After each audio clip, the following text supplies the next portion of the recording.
what we choose not to demolish. The first thing they teach you in EOD school is that a bomb doesn't care who you are. It doesn't care how careful you've been, how many hours you've trained, how precisely you've assessed the situation. It is an object with a single purpose, and that purpose is indifferent to everything you bring to it. You neutralize it or you don't. There is no third option. I've thought about that a lot these past few months. The indifference of things that have the power to change you. My name is Soren Haile.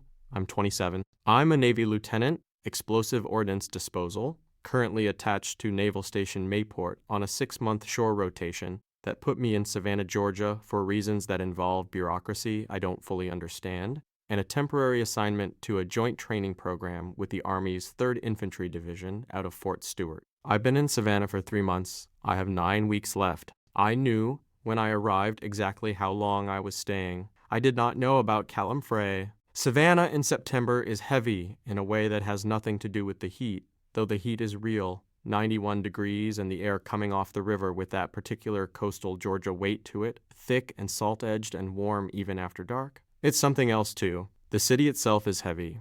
300 years of it, the moss on the live oaks, the squares laid out in Oglethorpe's grid, the buildings that have been standing since before the country was a country. It is a city that takes its own history seriously, which I find both admirable and slightly claustrophobic. I'm on my 3rd week in Savannah when I walk past a building on Jones Street with scaffolding on the facade and stop. The building is a federal-style townhouse, circa 1840, with a 3-story brick facade that has seen better decades. The scaffolding is new, bright aluminum against old brick, and there are 2 workers on the upper level and 1 person on the ground who is not a worker. He is standing back from the building with a clipboard and his head tilted at an angle that I recognize because I've made the same angle myself in front of different kinds of structures. The angle of someone looking for what isn't visible yet. He's 25, maybe 26. Light brown skin, dark hair that curls at the temple in the September humidity, a jaw with some thought in it. He's wearing a linen shirt with the sleeves rolled to the elbow, and there's a smear of what looks like plaster dust on his left forearm, and he is completely absorbed in whatever he's seeing in the facade.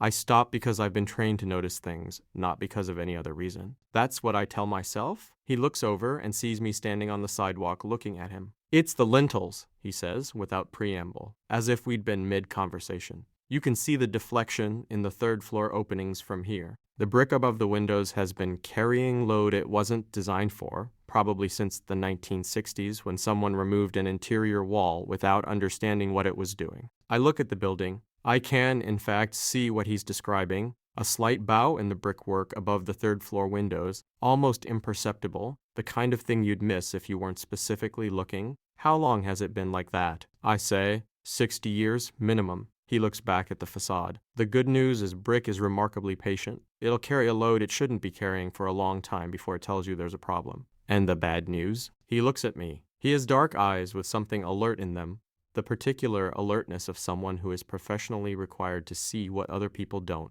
and who has done it long enough that it's become the default. When it finally tells you, he says, it tells you all at once. I look at the building, then back at him. "Callum Frey," he says, and extends his hand. Plaster dust and all. "Soren Haile," I say. I shake it. "Don't move, because what happens over the next 20 minutes changes the shape of everything." He invites me up the scaffolding. Not formally, he just says, "Come look at this." The way someone says it when they've forgotten the social protocols around inviting a stranger onto an active work site, because they've found something interesting and the interesting thing has overridden everything else. I go up. The view from the 3rd floor scaffolding level is Savannah as it's meant to be seen, the Jones Street. Canopy of live oaks, the Spanish moss, the rooflines of the antebellum district stepping down toward the river, the whole city arranged with the deliberate geometry of Oglethorpe's original plan. You can see the squares from here, Monterey, Calhoun, the corner of Lafayette, each one a green room in a city that understood, 300 years ago, that a city needs places to breathe. "You've been up here before," I say. It's not a question. "Every building I work on," he says. "You can't understand a structure until you've seen it from a level it wasn't designed to be seen from. Something about the angle changes what's visible." I look at the deflecting lintels up close. The bowing in the brick is more pronounced from here.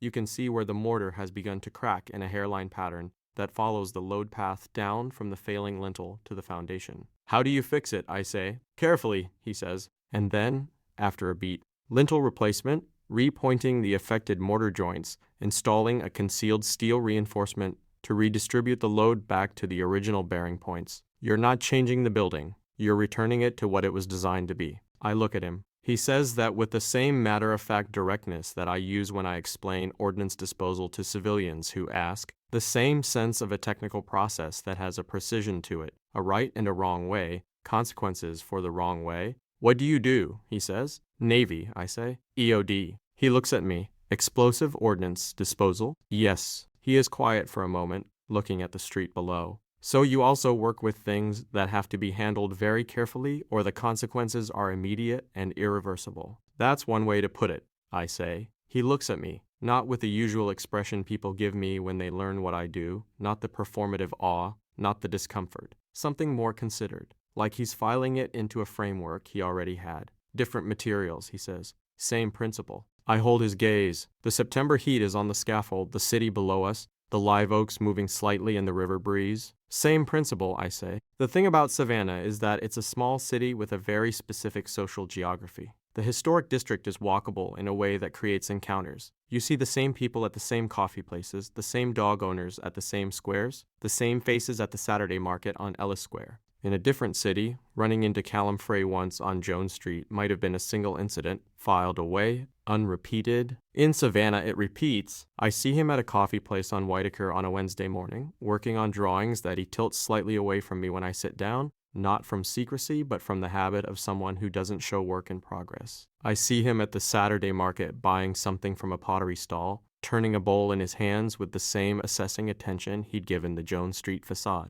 I see him at Forsyth Park in the evening, sitting under the live oaks with a sketchbook, drawing something I can't see from the path. Each time we talk, each time it's easy in a way I'm not used to easy being. Not because we're similar. We're not, particularly. My days have a structure and a lethality to them that have nothing to do with his world of lime mortar and historic paint analysis. His days have a patience to them, a relationship with time and permanence that has nothing to do with the rotating deployment cycle I've lived in for 5 years. We approach the world from different angles, read different things as significant, use different languages for the same concepts, and somehow that's the thing. The translation is the interesting part. On the Wednesday at the coffee place, I tell him about a training exercise at Fort Stewart, a simulated IED scenario in an urban environment, the specific sequence of decisions that go into an approach, the way you build a mental map of a device from external indicators before you ever get close to it. He listens with his coffee in both hands, and when I finish, he says, "You're describing what I do with buildings. You build a picture from what's visible on the surface before you can start understanding what's structural. Except buildings don't go off if you misread them," I say. "They collapse," he says. "People are inside them. It's slower, but it's not nothing." I look at him. "I'm not comparing it," he says quickly. "I'm just the principle. The reading of a situation from incomplete information before you can act." "I know," I say. "I wasn't taking it that way." He relaxes slightly. He'd been ready to walk something back, and I told him he didn't have to. I watched something in his expression shift, recalibrate, become slightly more open. "You're easy to talk to," he says, "for someone whose job I find genuinely alarming." "You get used to it," I say. "Do you?" "No," I say, "but you learn to be useful inside the alarm." He looks at me for a moment. The coffee shop moves around us. Someone's dog is sleeping under the adjacent table. "That," he says, "is the most honest thing anyone has said to me in months. Here's where I need to stop and tell you something, because you can see where this is going, and I need you to understand why I was trying not to go there. 6 weeks into Savannah, I know 3 things with complete clarity. 1, Callum Frey is the most interesting person I've met in 5 years of a life that takes me to new places every 6 months. 2, I have 9 weeks left in Savannah. After that, I rotate back to Mayport, and after Mayport, I go where the Navy sends me. That's the life. I signed the papers. I've always understood the terms. 3, Callum Frey is not the kind of person you do something temporary with. I know this from the way he talks about the buildings, with the patience and commitment of someone who thinks in decades, who measures his work in the lifespans of structures, who is not fundamentally built for impermanence. I am fundamentally built for impermanence. I know what I'm feeling. I've known for at least 2 weeks, and I am making the assessment that it is outside my operating parameters, and I am maintaining my distance, and it is working approximately as well as it worked for Roe and Vic, which is to say, not well. What I'm doing is showing up anyway, to the coffee place, to Forsyth Park, to the occasional lunch at a place on Congress Street that Callum likes for reasons related to its original 1920s tile floor, and telling myself, this is just two people in the same city who happen to have interesting conversations, and that the current running between us is something I am managing and not something that is managing me. I am 27 years old. I've handled IEDs in 4 countries. I should know better than to believe the thing I'm telling myself. Don't scroll. The Saturday at the market is the one that breaks it open. I find him at the Ellis Square Market with a piece of antique hardware in his hands, a door hinge, cast iron, ornate, the kind of thing you find occasionally at estate sales, if you know what you're looking at. He's turning it over, checking the back for a founder's mark. Found something? I say. He looks up, and he smiles. The full version, the one I've been cataloging, the one that arrives without warning and does something specific to his face, to the whole situation, to everything. 19th century cast iron, he says. Interior shutter hardware. I've been looking for something like this for a project on Liberty Street for 3 months. He shows me the back of the hinge, a small stamped mark, partially worn. If this is what I think it is, it's original to a pattern that was common in Savannah townhouses from 1850 to 1875. How do you know? I say. I've been studying the city's hardware for 4 years, he says. You build a catalog. You know what belongs to which period, which foundry, which neighborhood. When you find something that fits, you recognize it. He says it simply, without drama, the way he says most things. But I'm hearing something under it. The 4 years, the catalog, the recognizing, and I'm thinking about what it means to spend 4 years learning to recognize something, and about the specific discomfort of recognizing something you hadn't planned to. We walk the market together. He buys the hinge and a jar of local honey and a bunch of beeswax candles that he says are for job sites. He uses them to lubricate sticking historic door hardware. I buy a coffee I don't need and carry it because it gives my hands something to do. We're at the edge of the square, under the live oaks, when he stops. Soren, he says. Yeah, he's looking at the hinge in his bag. Then he looks up at me. How much longer do you have? In Savannah? 7 weeks, I say. He nods slowly. He knew it was finite. I told him about the rotation at the beginning, the way you tell someone the relevant information up front in my world, because operating on incomplete information gets people hurt. 7 weeks is 7 weeks, he says. He says it like he's working something out. Callum. I know, he says. He looks at me steadily. Those dark eyes, that jaw with the thought in it, the plaster dust perpetually finding its way onto his forearms. I know what you're going to say. Different worlds. Temporary assignment. You're not built for... He stops. I've been telling myself the same thing for 5 weeks. I look at him. Has it worked? I say. He laughs. Short, dry, genuine. No, he says. Not even a little. I stand under the live oaks of Ellis Square in the September heat and look at a man who studies the bones of buildings for a living and who has just told me, without any pretense, that the thing I've been trying to manage has also been unmanageable for him. 7 weeks is not enough, I say. I need you to know I know that. I know you know that, he says. And I'm telling you anyway, I say, because I'm tired of being careful about this particular thing. He looks at me. The square is busy around us, the Saturday market, the tourists, the locals with their dogs, the live oaks doing what live oaks do, holding everything with their enormous patient arms. None of it is paying any attention to us. What are you saying? He says, quietly, like he wants to hear it clearly. I'm saying, I stop, I start again. I'm saying that I know the parameters, I know I'm leaving. I know you think in decades, and I rotate every 6 months, and on paper, this is a structural problem with no good solution. I look at him. I'm also saying that I haven't been able to think about anything else for 5 weeks, and I'm done pretending that's information I can set aside. He is very still. Then he says, I work with buildings that have been carrying loads they weren't designed for. His voice is quiet, even, for decades, and most of them are still standing. The load doesn't always break the structure, Soren. Sometimes it just changes the character of it. I look at him. The September light is through the live oaks, fragmented, gold green, the specific quality of Savannah light that filters through Spanish moss and becomes something it wasn't before it got there. That's a very architect thing to say, I say. I'm a very architect person, he says. Is that a problem? No, I say. I stop. What? That's the whole thing, I say. That you are. That you look at a deflecting lintel and see 60 years of patience. That you know the hardware pattern of every decade of this city. I look at him. I've been in 12 cities in 5 years. I haven't let any of them matter. He's looking at me with the same attention he gives structures. Complete, assessing, not flinching. Has this one mattered? He says. I hold his gaze. You know it has? I say. Stay with me. Because what happens that evening is the part I keep coming back to. He takes me to a project, not a finished building, an active restoration site on Broughton Street, a commercial building from 1889 that is currently in the middle of a full structural rehabilitation. Empty after hours, the interior stripped back to its original masonry and timber, the bones of the building exposed in the way that only happens in the middle of a restoration, when everything false has been removed and what remains is only what was built to last. He has a key. He turns on the work lights, amber, temporary, strung on cords through the empty rooms, and leads me through the ground floor, through the back to a staircase that has been temporarily reinforced for site access, up to the second floor where the original heart pine flooring is exposed and the plaster has been taken back to the brick. The room is extraordinary. Old brick, warm in the work lights, the timber frame of the roof visible above, hand-hewn, mortise and tenon,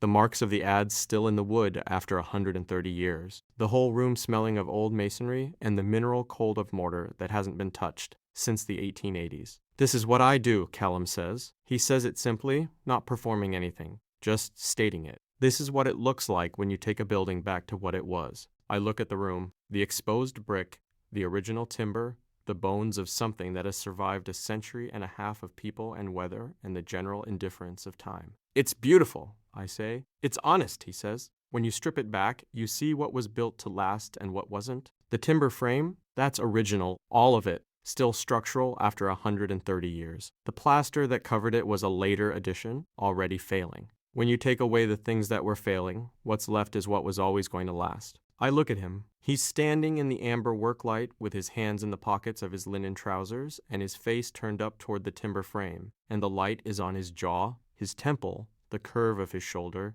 Is that what you're doing with all of them? I say, taking away what's failing to find what was always going to last. He looks at me. He knows I'm not only talking about the building. I try to, he says. I cross the room. The old floorboards give slightly under my weight, a specific creak that is not structural concern but age. The sound of wood that has been walked on for a century and a half and knows the difference between a visitor and a load. I stop in front of him. Closer than I've stood since the scaffolding on Jones Street. The work lights make everything amber, everything warm, everything both more and less visible than it would be in daylight. I'm still leaving in 7 weeks, I say. I know, he says. I don't have a solution to that. I know. I've been trying to find one, and I don't have one, he says. Yeah. He reaches up, slowly, with the patience of someone who works in decades, and his hand finds the side of my face, his thumb at my cheekbone, his fingers at my jaw. Warm, certain, unhurried. He looks at me. Some things don't have solutions, he says.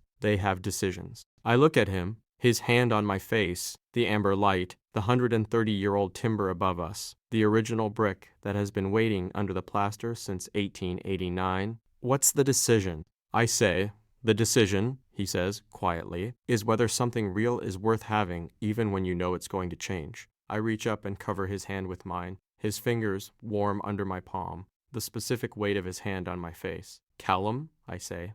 Yeah. I've been neutralizing things my whole career, I say, making them safe, making sure nothing unexpected. I stop. This is the first thing in 5 years that I don't want to neutralize. Something in his face changes, shifts, opens, becomes the full version of the expression I've been watching build for 8 weeks. His other hand finds my waist. He pulls me in slowly, with the unhurried certainty of someone who has decided and is honoring the decision. His forehead comes to rest against mine. Amber light, old brick, the timber frame above us, still standing after 130 years, as patient as the city that built it. 7 weeks, he says, quietly, not sadly. 7 weeks, I say. And then we figure out what comes after 7 weeks. He pulls back just enough to look at me. His thumb moves once against my cheekbone. You said you don't think in the long term, he says. I'm learning, I say. He smiles. The full version, the one I've been cataloging, the one that does something specific and irreversible. And then his forehead is against mine again, and neither of us moves, and the building holds us the way it's been holding things since 1889, patiently, completely, without any interest in whether we deserve it. 7 weeks, then 8 weeks of long distance that is harder than I expected, and easier than I feared. Then a 6-week deployment that Callum handles with the same patience he gives a failing lintel. Noting the problem, monitoring it, not pretending it isn't there, but not catastrophizing it either. Then a short rotation to Naval Station Norfolk, 3 hours from Savannah by car. Manageable. A word I have never applied to my personal life before. Then a Wednesday night in February when I drive to Savannah after my shift, and let myself in with the key Callum gave me in November, and find him at the kitchen table with drawings spread in front of him and a cup of tea gone cold at his elbow, and he looks up and his face does the thing it does, the adjustment, the opening, and he says, "You're early." "Traffic was good," I say. "You hate driving," he says. "I don't hate all of it," I say. He looks at me for a moment. Then he pushes the drawings aside and reaches across the table, and his hand finds mine, and he holds it the way he held it the first time, certain, warm, completely present. "I'm restoring a building on Taylor Street," he says. 1876. Original heart pine throughout. The owner wants to know if I know anyone who's careful with irreplaceable things. I look at him. "That's a very architect thing to say," I say. "I know," he says. He squeezes my hand once. "Is it working?" "Yeah," I say. "It's working." Outside, Savannah does what Savannah does in February. The live oaks bare but still enormous. The squares quiet. The river cold and moving. The city 300 years old and still standing. Still patient. Still holding everything it's been given. Still choosing not to let go. Here's what the work light on the second floor of the Broughton Street building would have illuminated at 8:23 p.m. on a Thursday in September. Two young men in the middle of a room stripped back to its bones, one with his hand on the other's face, the other's forehead resting against his, both of them still, original brick, original timber, 130 years of patient standing above them. The hand-hewn beams, the adze marks still in the wood, the mortise and tenon joints that have not moved in a century and a half. Below them, the heart pine floor, worn by 130 years of footsteps, giving slightly under their weight with its specific creak. Around them, amber work light, the smell of old mortar, the honest bones of something built to last, neither of them moving, neither of them needing to. Some things don't have solutions, they have decisions, and then they have what comes after the decision, which is this, which is enough.